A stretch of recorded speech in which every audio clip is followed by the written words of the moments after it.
ونستغفره ونعوذ بالله من شرور أنفسنا ومن سيئات أعمالنا. من يهده الله فلا مضل له ومن يضلل فلا هادي له، وأشهد أن لا إله إلا الله وحده لا شريك له، وأشهد أن محمدا عبده ورسوله.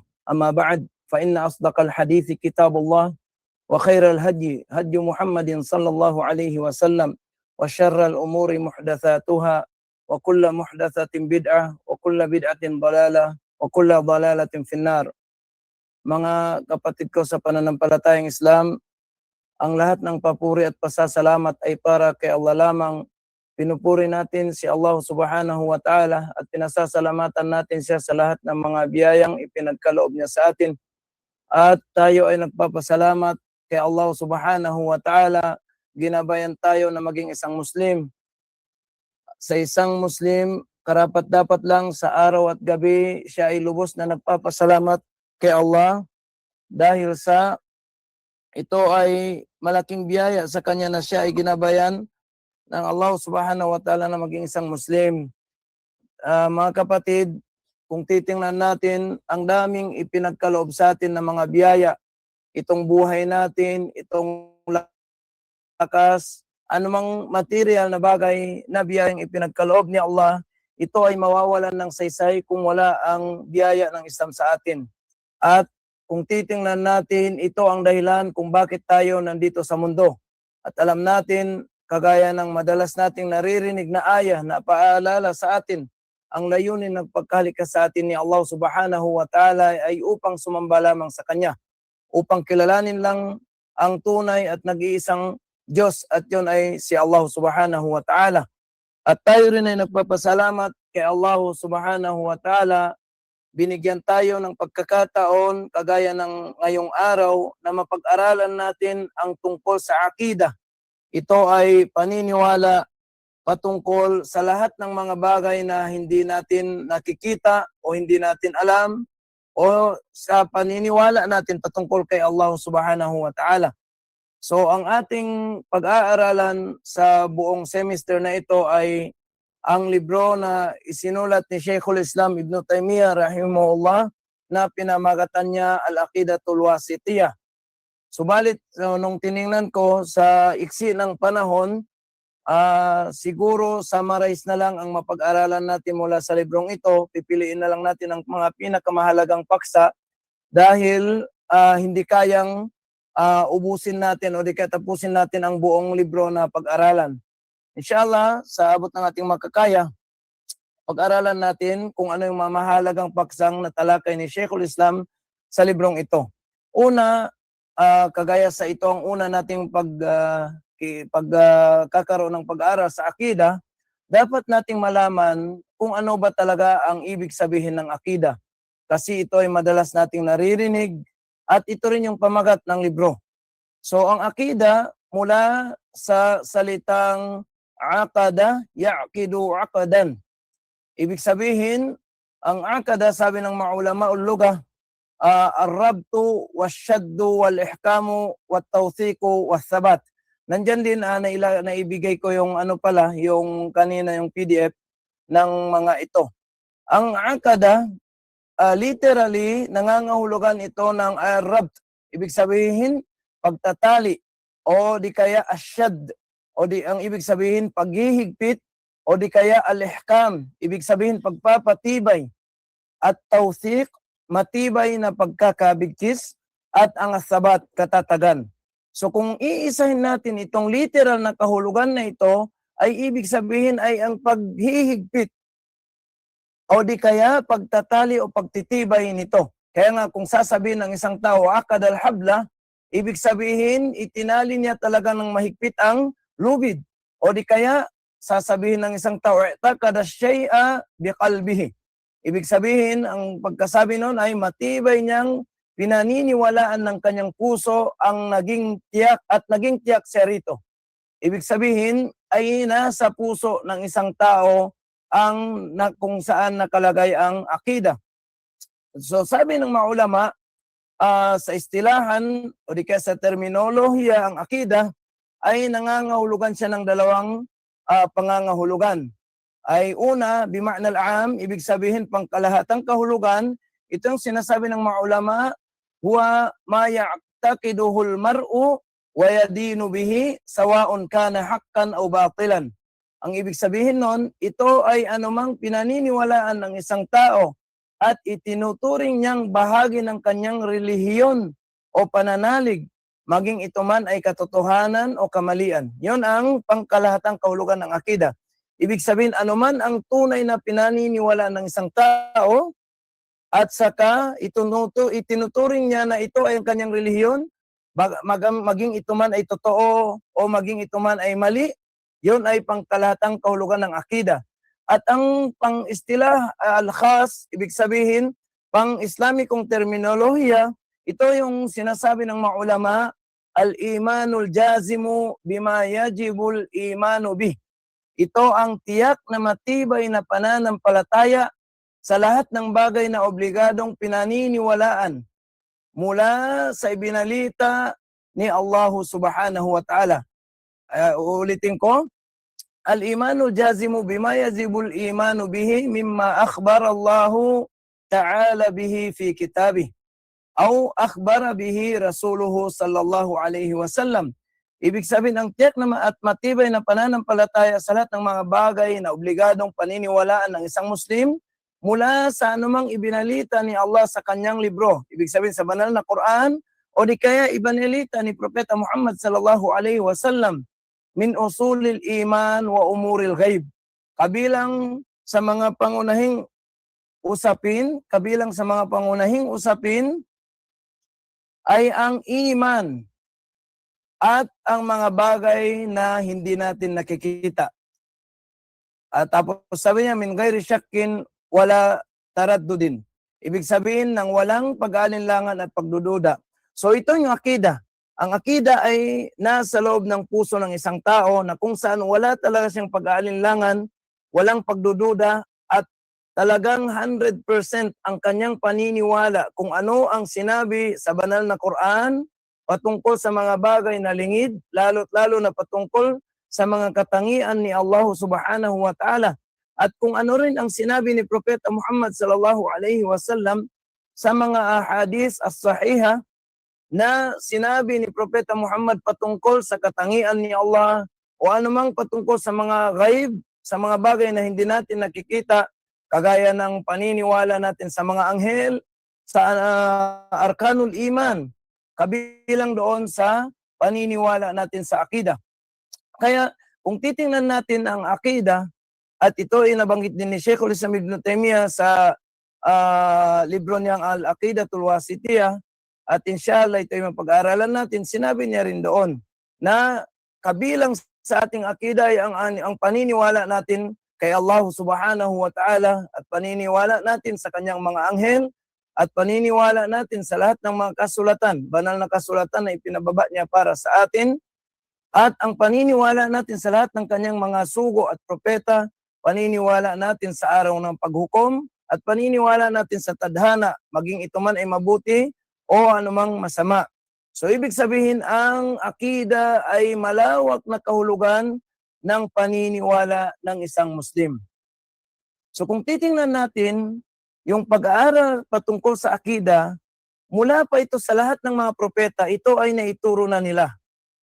Ibig sabihin, ang mga propeta, sila ay nagkaisa na iisa ang kanilang akida.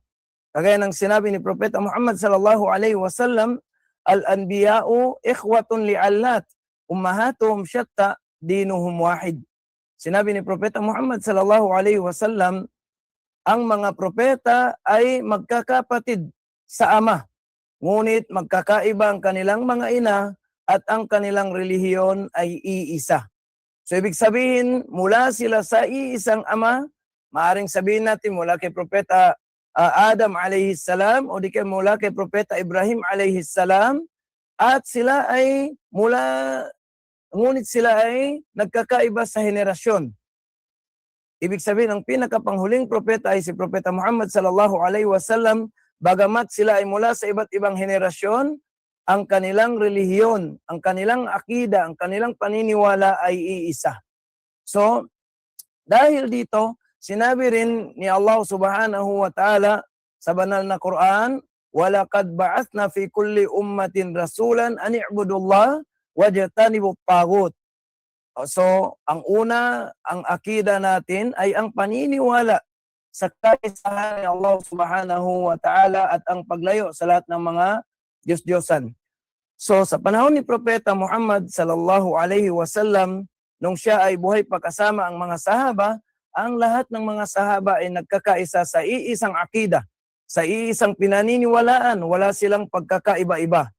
Subalit, nung namatay si Propeta Muhammad sallallahu alaihi wasallam at kalaunan na ang mga sahaba ay lumaganap na ang pagdakwa nila, pananawagan nila sa Islam at dumami na rin ang nagmuslim, dito nagumpisa na nagkaroon ng iba't ibang uri ng pananaw at paniniwala at pag-iintindi sa banal na Quran at saka sa lahat ng mga salita ni Propeta Muhammad patungkol sa akida, hanggang sa lumabas ang mga Khawarij sa panahon ni Ali radhiyallahu an, lumabas ang Qadariyah, lumabas ang mga Jahmiyah, at nagsilabasan na ang mga mararaming akida dahil sa marami ang nagmuslim na una, hindi yung iba sa kanila, hindi nila naintindihan masyado ang lugha Arabiya, o di kaya ang iba sa kanila dahil sa sila ay dating hindi Muslim at may na titira pang mga ibang paniniwala nung sila hindi Muslim at nadala nila sa pagiging Muslim nila. At ang iba intentionally na upang sirain nila talaga ang relihiyong Islam, kagaya ni Abdullah ibn Saba, hanggang sa naitatag niya ang relihiyon nitong mga Rawafid o di kaya nitong mga Shia ngayon. So dahil dito, kalaunan ng panahon, nagkakaroon na ng pag-uumpisa ng pagsusulat ng mga libro patungkol sa akida upang mapangangalagaan at upang masagot ang mga maling paniniwala na ipinasok ng mga hindi Muslim o di kaya ipinasok ng mga bagong Muslim o di kaya ng mga gustong sirain ng Islam ang akida nila sa relihiyong Islam. So dahil dito, halimbawa sa panahon ni Imam Ahmad ibn Hanbal, nung kapanahonan na pinipilit ng mga Mu'tazila na sabihin na si Allah ay walang katangian, dahil kung siya ay may katangian, para na siyang nilikha.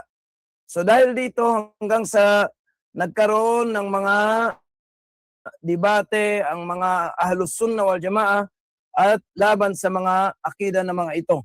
So kagaya ni Imam Ahmad ibn Hanbal, nakapagsulat siya ng kanyang libro na Usulus Sunnah, at ang anak niya si Abdullah nakapagsulat din ng libro na pinangamagatan niya ng As-Sunnah, at ganun na rin sumunod na ang mga iba't ibang mga ulama ng Ahlus Sunnah na gumawa ng libro patungkol sa akida ng Ahlus Sunnah wal Jamaah.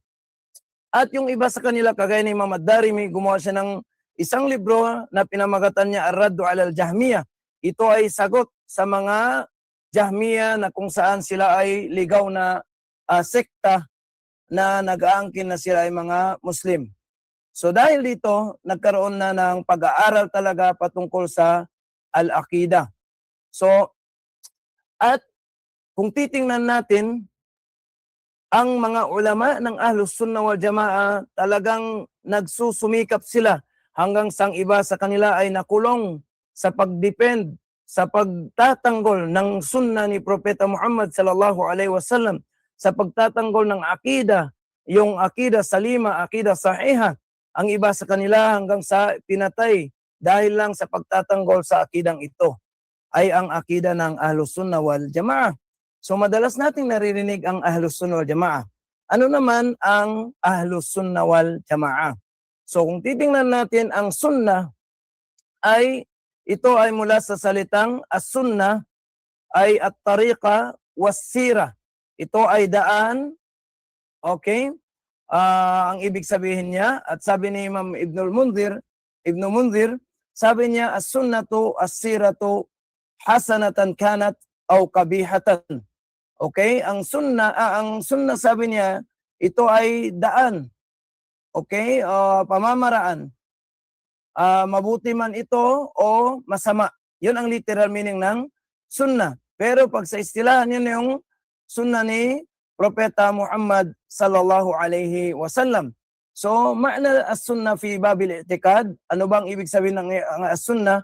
Kung ito ay pinag-uusapan ay patungkol sa akida, so sabi ng mga ulama ng Ahlus Sunnah wal Jamaa, kung ang sunnah ay pinag-uusapan, ang ibig sabihin nito, at-tariqatul lati kana 'alayha Rasulullah sallallahu alaihi wasallam wa ashabuhu fil i'tiqadi wal qawli wal amal. Ito yung pamamaraan na kung saan tinahak o itinuro ni Propeta Muhammad sallallahu alaihi wasallam at tinahak ng kanyang mga sahaba sa kanilang paniniwala, al-i'tiqad, wal qawl, sa kanilang pananalita at saka sa kanilang mga gawa. Kaya sinabi ni Imam Ahmad ibn Hanbal sa libro ng Usulus Sunnah, sinabi niya, Usulus Sunnah indana, ang root ng sunnah sa atin at tamassuk bima kana alayhi ashabu Rasulullah sallallahu alaihi wasallam. Ang paghawak kung ano yung tinatahak ng mga sahaba ni Propeta Muhammad sallallahu alaihi wasallam, wal iqtida'u bihim, at ang pagsunod sa kanila, wa tarkul bid'ah wa kullu bid'atin fahiya dalalah. At ang pag-iwas sa lahat ng anumang gawaing bago sa ating relihiyon, ibig sabihin ng bid'ah, at ang bawat bid'ah na ito ay pagkaligaw. So dahil dito mga kapatid, tayo ay nagpapasalamat kay Allah subhanahu wa ta'ala. Hindi lang tayo ginabayan na maging isang Muslim, bagkus tayo ay inilagay ni Allah subhanahu wa ta'ala sa matuwid na landas, sa matuwid na akida, sa matuwid na pagtahak sa turo ni Propeta Muhammad sallallahu alaihi wasallam. Ito na yung akida ng Ahlus Sunnah wal Jamaa. So, dahil dito mga kapatid, kung titingnan natin, kasi may mga kapatid tayong mga Muslim na nagsasabi, sabi niya, okay lang ako na maging Muslim. O di kaya sabi niya, ang lahat Muslim naman eh. Walang Shia, walang Mu'tazila, walang Asy'ariyah, walang anumang ibang grupo, sabi niya, ang lahat ay Muslim. So, yung ganong pagsasabi o ganong term, ito po ay malaking kamali. Kasi ito ay salungat sa itinuro ni Propeta Muhammad sallallahu alaihi wasallam. Bakit? Kasi sa panahon ni Propeta Muhammad sallallahu alaihi wasallam, nagbigay na siya ng babala sa kanyang mga sahaba na darating ang panahon, maraming pagkakawatak-watak ang mga Muslim. At ito ay inulat ni Irbad ibn Sariya radiyallahu an. At ito ay sinabi ni na Abdurrahman ibn Amr at saka ni Hujr. Sinabi nila, atayna al-Irbad ibn Sariya radiyallahu an. Dumating kami kay Irbad ibn Sariya radiyallahu an, pasallamna, at kami ay nagsalam sa kanya, wa qulna ataynaka zairin. Nung nakita namin si Irbad ibn Sariya, ibig sabihin isang sahaba, at sinabi namin sa kanya, nagsalam kami, at sinabi namin sa kanya, kami ay dumating dito upang bumisita sa iyo. At sinabi ni Irbad sa kanila, sa kanilang pag-uusap, sabi ni Irbad sa kanila, wa'adana Rasulullah sallallahu alaihi wasallam mau'idatan. Nagbigay ng paalala at babala si Propeta Muhammad sallallahu alaihi wasallam sa amin ng paalala, baliga na pinakamalawak o di kaya pinakamalalim ang kahulugan. Zarafat minhal uyun, na kung saan hindi namin matiis, na hindi luluha ang mga mata. Wawajilat minhal qulub, at ang mga puso ay niyayanig sa paalala na ibinigay ni Propeta Muhammad sallallahu alaihi wasallam sa kanila. So, nung narinig ng mga sahaba na ganito si Propeta Muhammad nagbigay ng paalala sa kanila, na kung saan halos lahat sila ay napaiyak, halos lahat sila niyayanig ang puso nila sa takot sa paalalang ito, hanggang sa merong nagsabi kay Propeta Muhammad sallallahu alaihi wasallam, Ya Rasulullah, kaanna hadhihi maw'idata muwaddi'in. Sabi ni Umar na propeta, para bang itong paalala na ito ay kumbaga huling kabilinan mo na sa amin. Famada ta'ahaduna? Famada ta'ahadu ilayna? Ano ang maipapayo mo sa amin? So, matapos na may nagtanong kay Propeta Muhammad ng gaya nito, ang naipayo ni Propeta Muhammad sa kanyang mga sahaba, at ito'y payo rin sa atin. Sinabi ni Propeta Muhammad, usikum bitaqwallah. At ito ang unang payo ni Propeta Muhammad sa bawat isa sa atin sa panahon natin ngayon, na kung saan puno ng fitan o di kaya fitna itong mundo. Kaliwat kanan ang paglilihis sa bawat Muslim sa panahon natin ngayon. Nagsisilabasan ang fitna, lalo't lalo na ang social media na nakikita natin sa bawat araw ngayon, ang daming fitna na nakikita natin. Ano ba ang gagawin natin sa ganitong sitwasyon? Sabi ni Propeta Muhammad, ang unang payo niya sa atin ay usikum bitaqwallah. Ipinagbibilin ko sa inyo ang taqwallah. So ang taqwa, ito ay malawak na kahulugan na kung saan ang pinakamalapit na kahulugan nito sa wikang Tagalog ay ang pangingilag natin na magkasala kay Allah subhanahu wa ta'ala. Was-sam'i wat-ta'ah, at pagsunod sa mga pinuno at pagta'a sa kanila. Wa in abdan habasiyan, kahit ito man ay isang alipin na mula sa Habasya.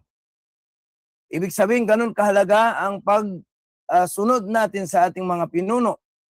Fa innahu man ya'ish minkum ba'di fasayara fi ikhtilafan kathira. Katotohanan, kung sino man ang buhay pa sa inyo matapos ang aking kapanahunan, makikita nyo talaga na maraming pagkakaiba-iba, maraming pagkakawatak-watak. So ibig sabihin, ito na nga yung nakita natin sa panahon natin ngayon, na kung saan, kung pakikinggan mo ang bawat isa, sila ay nag-aangkin na sila ay nasa tamang landas.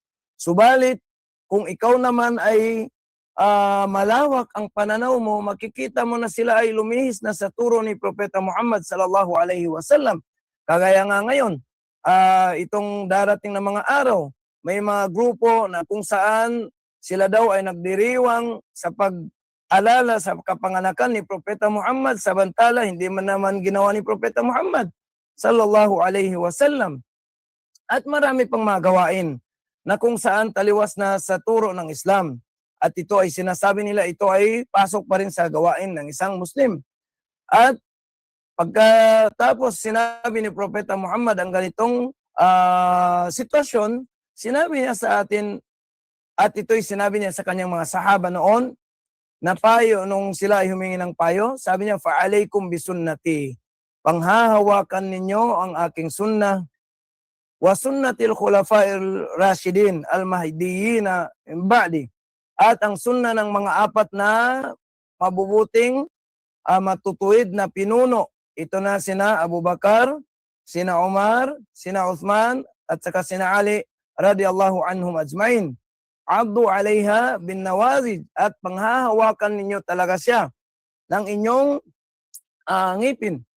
Ibig sabihin talagang panghahawakan natin. So matapos niyang sinabi na dapat nating panghahawakan ang kanyang sunnah at sunnah ng kanyang apat na pinuno na matutuwid na sahaba, sinabi ni Propeta Muhammad sallallahu alaihi wasallam, wa iyyakum wa muhdatsatil umur.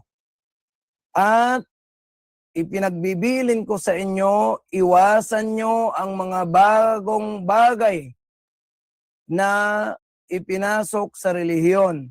Fa inna kulla muhdatsatin bid'ah, at ang lahat ng mga bagong bagay na ipinasok sa relihiyon, ito ay bid'ah, wa kulla bid'atin dalala, at ang lahat ng bid'ah, ito ay pagkaligaw.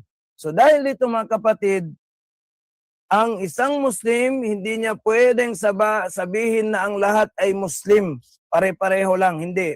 Dapat alamin niya kung saan siyang tumatahak ng landas. At yon ang isa sa hadith ni Propeta Muhammad, yung iftirak na magiging 73 sects. Yon ang isa sa pinaka tumpak na hadith din sa paksang ito, na kung saan isa lang ang tatanggapin ng Allah subhanahu wa ta'ala doon. At yun na ang Ahlus Sunnah wal Jamaah. So, ano ba ang pinagkukunan ng Ahlus Sunnah wal Jamaah sa kanilang relihiyon? Sa akida ang pinag-uusapan natin dito, hindi sa fiqh. So una, ang Quran, ang salita ni Allah subhanahu wa ta'ala. Kasi lalo na kay Allah, walang nakakaalam maliban lang sa kanyang sarili. So ibig sabihin, kung may tao man nagsasabi sa iyo ng Allah Ta'ala ay wala sa kasalat ng lugar, wala sa langit, wala sa lupa, wala sa harapan, wala sa ulihan, ibig sabihin, salungat siya sa sinabi ni Allah Subhanahu wa Ta'ala, Ar-Rahmanu 'alal 'arsy istawa. So ibig sabihin, sa ating paniniwala na ang Allah Ta'ala ay nandoon siya sa kanyang arsh. Inshallah may paliwanag din natin ito sa susunod na mga araw.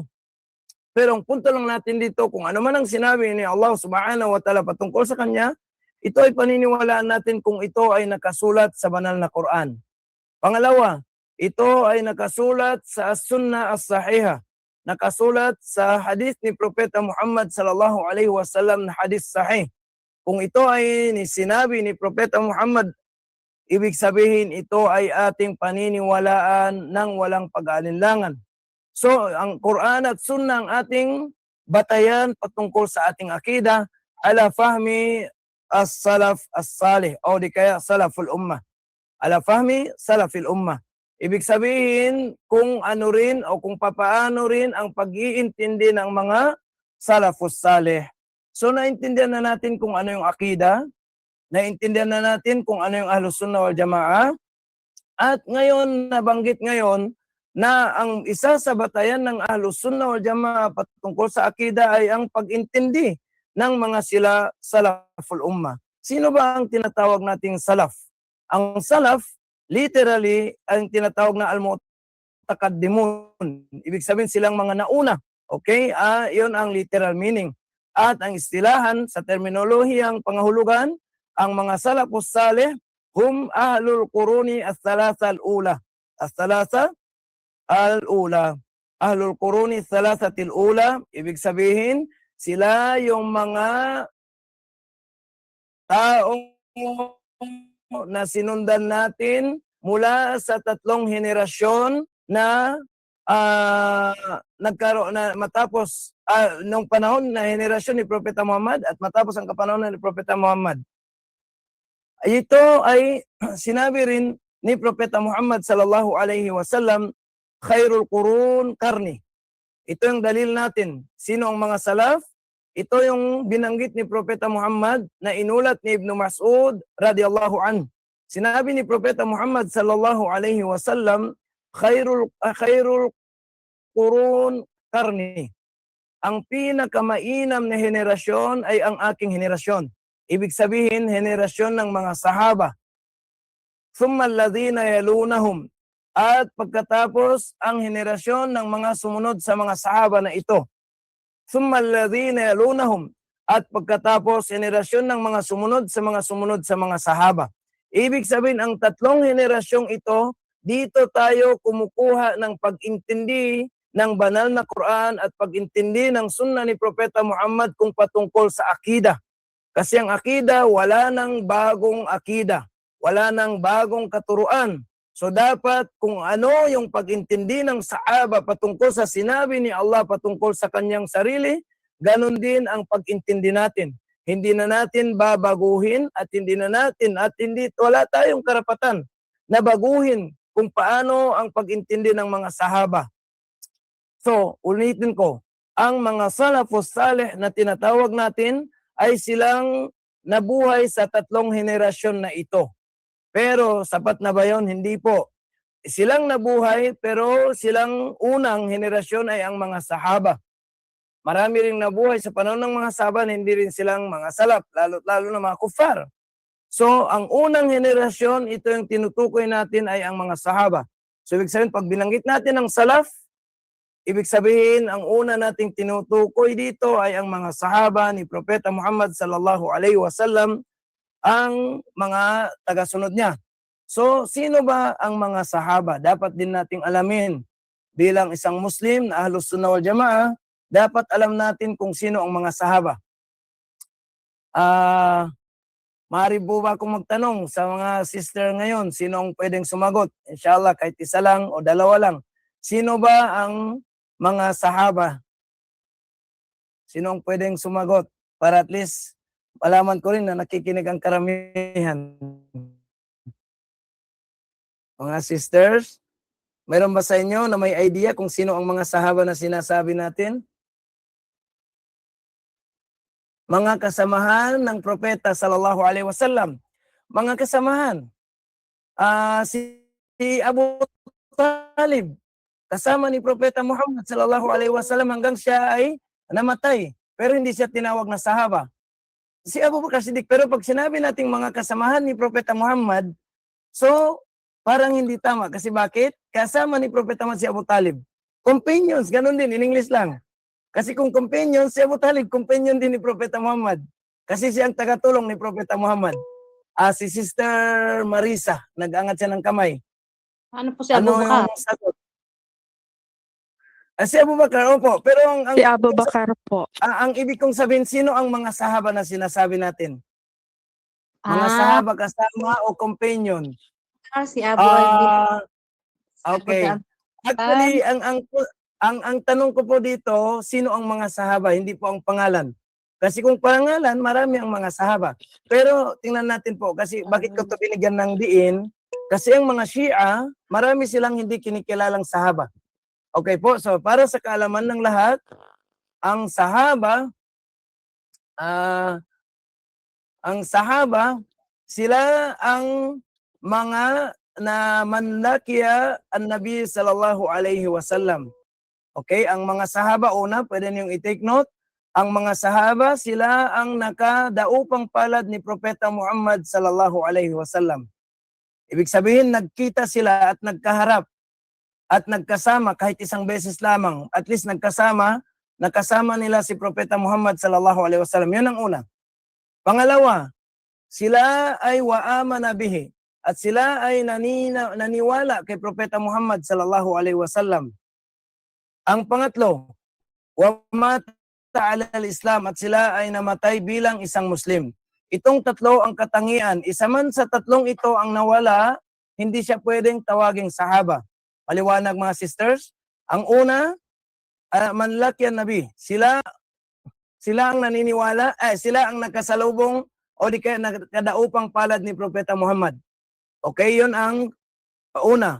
Pangalawa, sila ay naniniwala kay Propeta Muhammad. Ibig sabihin, nag-iisang Muslim. Pangatlo, sila ay namatay bilang isang Muslim. Bakit ko to ibinigyan ng diin? Kasi, o di kaya in-emphasize. Kasi, kagaya kanina, ang pagkaakala natin, ang sahaba ay mga kasamahan lang ni Propeta Muhammad. Meron ding kasamahan si Propeta Muhammad na hindi sahaba. Una, si Abu Talib. So, si Abu Talib, wala kang marinig sa atin na mga ahlus sunnah wal jamaah na nagsasabi ng radiyallahu an. Dahil hindi siya sahaba, namatay siya bilang isang hindi mananampalataya. Subalit siya ang tagatulong, tagaprotekta ni Propeta Muhammad. So ibig sabihin, nakasama niya si Propeta Muhammad, pero ang pangalawang kategory na kailangan sa kanya ay wala, ay ang pagiging isang Muslim. At meron ding isang tao na Muslim, naniwala kay Propeta Muhammad, at namatay siya bilang isang Muslim, pero hindi siya nagkakita ni Propeta Muhammad. Hindi sila nagkasalubong at hindi sila nagkadaupang palad ni Propeta Muhammad. Kaya hindi siya tinawag na sahaba. Mayroon ba sa atin na pwedeng sumagot kung sino yon? Yun ay si Najashi. May pag-aral kayo sa Sira. Si Najashi, namatay siya isang Muslim, naniwala siya kay Propeta Muhammad sa panahon ni Propeta Muhammad, pero hindi sila nagkaabutan, nagkita. Ibig sabihin, hindi sila personally nagkita ni Propeta Muhammad sallallahu alaihi wasallam, kaya hindi siya tinawag na sahaba. So ibig sabihin, ang mga sahaba, manlakihan Nabi sallallahu alaihi wasallam, kung yung nakadaupang palad niya si Propeta Muhammad, wa amana bihi at naniwala siya doon, at namatay siya bilang isang Muslim. Pagkatapos ng henerasyon ng mga sahaba, ang tinatawag natin at tabi'un. Sila ang mga estudyante ng mga sahaba. Kagaya rin noon, sila ay nakadaupang palad at nagkita ng sahaba na kanilang binabanggit na kanilang teacher. Ito yung mga tabi'un. At ang pangatlong henerasyon ay ang atba'u at tabi'in, ang mga estudyante ng mga estudyante ng mga sahaba. So silang tatlong henerasyon lamang ito ang pinagkukunan natin ng pag-iintindi patungkol sa ating akida. So yun mga sisters, ang ating kumbaga batayan sa ating akida. So alhamdulillah, ang ating pag-aaralan ngayon ay ang pinamagatang Al-Aqidatu Al-Wasitiyah. Ang libro, anong pangalan ng libro nating pag-aaralan ngayon ay Al-Aqidatu Al-Wasitiyah. Aqida Wasitiyah. Bakit ba siya pinangalan ng Aqidatu Al-Wasitiyah? So bago tayo dadako doon, ang Al-Aqidatul Wasitiyah, ito ay isinulat ni Sheikhul Islam Ibn Taymiyyah rahimahullah, at nabanggit din ng ating sister kanina, jazakallahu khairal jaza, na ang sumulat nito ay si Sheikhul Islam Ibn Taymiyyah rahimahullah. At isinulat ni Sheikhul Islam Ibn Taymiyyah sa panahon na kung saan puno-puno ng fitna ang kanilang lugar patungkol sa akida. Na kung saan dumami ang bid'ah, kaya isinulat ni Sheikhul Islam Ibn Taymiyyah sa taong nandyan din na isulat na sa PDF na isinend ko sa inyo, 698. At doon isinulat ni Sheikhul Islam Ibn Taymiyyah nung panahon na pumunta sa kanya si Radiyuddin. At si Radiyuddin isang judge mula sa Wasit. At ito rin ay isinulat ni Sheikhul Islam sa kanyang libro, itong kadahilanan kung bakit niya isinulat niya sa kanyang libro na Majmu'ul Fatawa sa volume 2, na sinabi niya na pumunta sa kanya ang isang sabi niya, kana sababu kitabatiha annahu qadima alayya, ang dahilan kung bakit ko isinulat itong libro, dahil merong dumating sa akin min ardi Wasit, na isang mula sa lugar ng Wasit, at ang Wasit ito ay nasa Iraq, Qudat Nawahiha, ay isa sa mga judge ng lugar na yaon. Sheikhun yuqalu lahu Radiyuddin Al-Wasiti, isang sheikh, ibig sabihin isang judge, may katungkulan at may kaalaman, na ang pangalan niya ay si Radiyuddin Al-Wasiti. Radiyuddin na mula sa Wasit, min ashabi Shafi'i, mula sa Shafi'i madhab sa fiqh. Hindi ibig sabihin nito, si Imam Shafi'i may ibang siyang madhab sa akida. Ang akida ni Imam Shafi'i rahimahullah ay akida Ahlus Sunnah wal Jama'ah. Pero sa fiqh, ito yung pinagbabatayan niya sa fiqh. School of fiqh ni Imam Shafi'i. Qadima alayna hajjan wa kana min ahli al-khair wad-din. Galing siya sa at siya ay mula sa mga ahlul khair wad-din. Mula sa mga mababait na tao at makarelihiyosong tao. Wa syaka minan nas, wa syaka man nasu fihi bitilkal bilad fi dawlatit Tatar. Dahil ang si Radiyuddin nag-complain kay Sheikhul Islam dahil sa mga tao doon sa kanyang lugar ay dumami na ang mga bida at dumami ang kamangmangan sa relihiyon, min galabatil jahal wa dhulm, dahil sa laganap ang kamangmangan at laganap ang dhulm, ibig sabihin yung aabuso. Okay? O wasa'alani an aktuba lahu aqidatan takunu umdatan lahu wa li ahli baitihi. At hiningiling niya sa akin na susulat ako sa kanya ng patungkol sa akida na maging batayan niya para sa kanya at saka sa kanyang pamilya. Pasta faitu min dhalik. Subalit tinanggihan ko sa umpisa, fakultu kad kataban nasu aqaida mutaaddidatan. Katotohanan, nagsumulat na rin ang mga iba't ibang mga ulama patungkol sa akida. Marami na silang naisulat. Fakud ba'da aqaidi a'immatis sunnah, at kunin mo ang mga akida ng Ahlus Sunnah wal Jamaah, ng mga aimma ng mga Ahlus Sunnah wal Jamaah. Tapos sabi niya, fa'ala hafiz su'al. Subalit nagpupumilit, nagsusumikap talaga na sa akin, at ma uhibbu illa aqidatan taktubuha ant. Sabi niya, ang gustong-gusto ko talaga, wala akong hinahangad maliban na lang na ikaw mismo ang susulat ng akidang ito. So, fakatabtu lahu, dahil dito, sinulat ko na sa kanya hadhil akida, itong librong Akida al-Wasitiyah na ito, wa ana qa'idun ba'da al-asr. At ako ay sumulat nito matapos ng Salatul Asr. At sinabi niya rin, natapos niya, sinulat niya ito ba'da al-asr, at bago ang Maghrib, adhan ng Maghrib, natapos niya rin isinulat ang libro na ating pag-aaralan ngayon. Subhanallah, ganun din ang ibinigay ni Allah subhanahu wa ta'ala na katalinuhan kay Sheikhul Islam Ibn Taymiyyah rahimahullah na isinulat niya after Asar at natapos niya ring sulatin before Maghrib. Rahimahullah wa jazahullahu anna khairal jaza. So sino ba si Sheikhul Islam Ibn Taymiyyah rahimahullah? Summary lang, si Sheikhul Islam Ibn Taymiyyah, ang pangalan na nabanggit din kanina ni Sister Taqiyuddin Abul Abbas Ahmad Ibn Abdul Halim Ibn Abdul Salam Ibn Taymiyyah Al-Harrani rahimahullah. Siya ay lumaki sa pamamahay ng mga ulama din. Ang kanyang tatay at sa kanyang lolo ay mula sa ulama din ng panahon na yon. At ang kanyang tinatahak ay yun yung akida ng Ahlus Sunnah wal Jamaa. Sa daming fitna sa kapanahunan niya, isa siya sa mga nagtatanggol ng tunay at maliwanag at malinaw na akida. So, ang Akida al-Wasitiyah, ang mapag-aaralan natin dito, una, al-imanu bi asma'illahi wa sifati. Di kayo yung una talaga sa libro, at nabanggit din ni Sheikh Jan, Mujmalu i'tikadi ahli sunnah wal jamaa.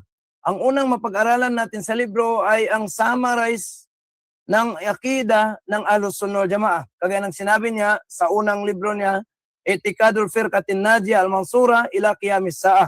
Ang paniniwala o di kayang akida ng grupo ng mga ligtas at tinutulungan ni Allah Ta'ala hanggang sa araw ng paghukom. Ito na sabi niya, Ahli as-Sunnati wal Jamaah. Ito ng akida ng Ahlus Sunnah wal Jamaah. Ito yung nakasulat din, inshallah mapag-aralan natin by next week, itong sinabi niya.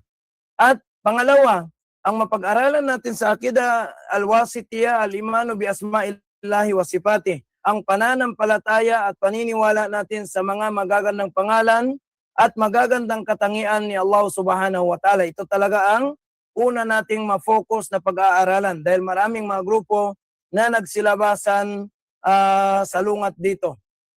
At ang pangatlo, yung mga hadith ni Propeta Muhammad patungkol sa sifat ni Allah subhanahu wa ta'ala ay matatalakay natin sa librong ito. Ang pang-apat, wasatiyatu ahli sunnah wal jamaa bainal firaqi. Ang pagiging palagitna o di kaya nasa gitna ng Ahlus Sunnah wal Jamaa sa lahat ng mga grupo. Ibig sabihin, ito ang tunay na landas na kung saan, kagaya ng sinabi ni Allah subhanahu wa ta'ala, wa kadhalika ja'alnakum ummatan wasata. Ginawa tayo ni Allah subhanahu wa ta'ala na umma na nasa kalagitnaan ng lahat. Ibig sabihin, walang labis, walang kulang. Kasi dito matatalakay natin kung patungkol sa sifat, mayroong dalawang grupo na kung saan ang mu'attila at saka yung mumassila o di kaya musyabbiha. Ang mu'attila, sila ang mga hindi naniniwala sa katangian ni Allah. Ang musyabbiha naman o di kaya mumassila, sila ang nagbibigay ng kahawig o kahalintulad ng katangian ng Allah. So sa dalawang grupong ito ay mga ligaw at tayo ay nasa gitna nito. Inshallah matatalakay natin sa darating na mga araw. Pangalawa, matatalakay rin natin dito na tayo ay nasa pagitan ng Jabriya at saka Qadariya patungkol sa Qadar. Kasi ang Jabriya, naniniwala sila na tayo ay parang robot o di kaya walang laya, wala tayong free will. Ang lahat ng ginagawa natin, ito ay para tayong napilitan lamang. Wala tayong free will. Hindi tayo binigyan ng Allah Ta'ala ng free will. Ito yung sinasabi ng Jabriya. At ang Qadariya naman, ang kanilang paniniwala na ang Allah Ta'ala ay walang panghihimasok sa ating mga ginagawa. So ibig sabihin, sa dalawang grupong ito, tayo, ang Ahlus Sunnah wal Jamaa ay nasa gitna nila. Ibig sabihin, hindi tayo kulang, walang labis ang ating paniniwala patungkol sa Qadar. At ang paniniwala patungkol sa al-iman, sa pananampalataya. Kasi ang Murji'a at saka yung Khawarij, sila naman ay magkasalungat. Ang Murji'a sa paniniwala nila, ang lahat ng mga naniniwala sa Diyos, hindi na kailangan magsala. Kasi hanggat ikaw daw ay naniniwala, ikaw ay mu'min. So yun ay maling paniniwala. At ang mga Khawarij naman, sa pananaw nila, ang mga Muslim, kahit ikaw ay naglala ilaha illallah, kapag may nagawa kang malaking kasalanan, agad-agad kanilang hatulan na ikaw ay hindi na Muslim. So hindi naman tayo doon. At isa rin tayo ay nasa gitna ng mga Shia at saka mga Khawarij. Dahil ang mga Shia, halos, o di kaya may mga grupo sa kanila na sinamba nila na halos si Ali radiyallahu an, at ang mga Khawarij naman, sila ay galit kay Ali radiyallahu an. So ibig sabihin tayo ay nasa pagitan din nila. So alhamdulillah, tayo nagpapasalamat kay Allah. Tayo ay ginawa ni Allah na nasa gitna ng lahat ng mga ligaw na landas. Ibig sabihin na tayo ay nasa matuwid na landas. Inshallah, matatalakay natin ito sa darating na araw. At panglima na pag-aaralan natin al-imanu bil yawmil akhir, ang paniniwala natin sa araw ng huling araw. Ibig sabihin, kabilang na doon yung mga fitnatul qabr, okay, kung anong mangyari matapos ang pagkamatay ng isang tao, at saka hanggang sa pagpasok ng paraiso at saka impyerno. Inshallah subhanahu wa ta'ala, ito yung matatalakay natin. Ang pang-anim matatalakay natin ay ang al-imanu bil qadr wa af'alil ibad. Yung paniniwala natin sa mga tadhana at saka sa anumang gawain natin. Kung ano ba ito. Matatalakay natin ito sa darating na araw. Ang pangpito, ang paniniwala natin at hatol sa mga taong nakagawa ng kasalanan. Kasi bilang isang Muslim, hindi tayo agad-agad na sasabihin natin sa kapatid nating Muslim, sa kanyang kasalanan, agad-agad na sabihin natin na siya ay kafir. Hindi po maaari. So inshallah, mapag-aralan natin yon. At marami pa tayong mapag-aralan, kabilang na doon ang mawqif natin sa mga ahlus sunnah, ahlul bait, o di kaya sa mga sahaba. Kung ano ang pananaw natin sa mga sahaba ni Propeta Muhammad sallallahu alaihi wasallam. At marami pa inshallah subhanahu wa ta'ala na ating matatalakay at sisikapin natin na mapag-aralan natin ang lahat ng mga kailangan natin pag-aralan sa librong ito. Bagamat siguro hindi na natin ito mabasa ng isa-isa kasi medyo mahaba. Kung yun ay papaliwanag natin ang bawat isa, kukuha na lang tayo ng bawat na pamagat niya inshallah subhanahu wa ta'ala. At ako po ay nagpapasalamat sa lahat ng mga namamahala sa grupong ito at itong pag-aaral na ito,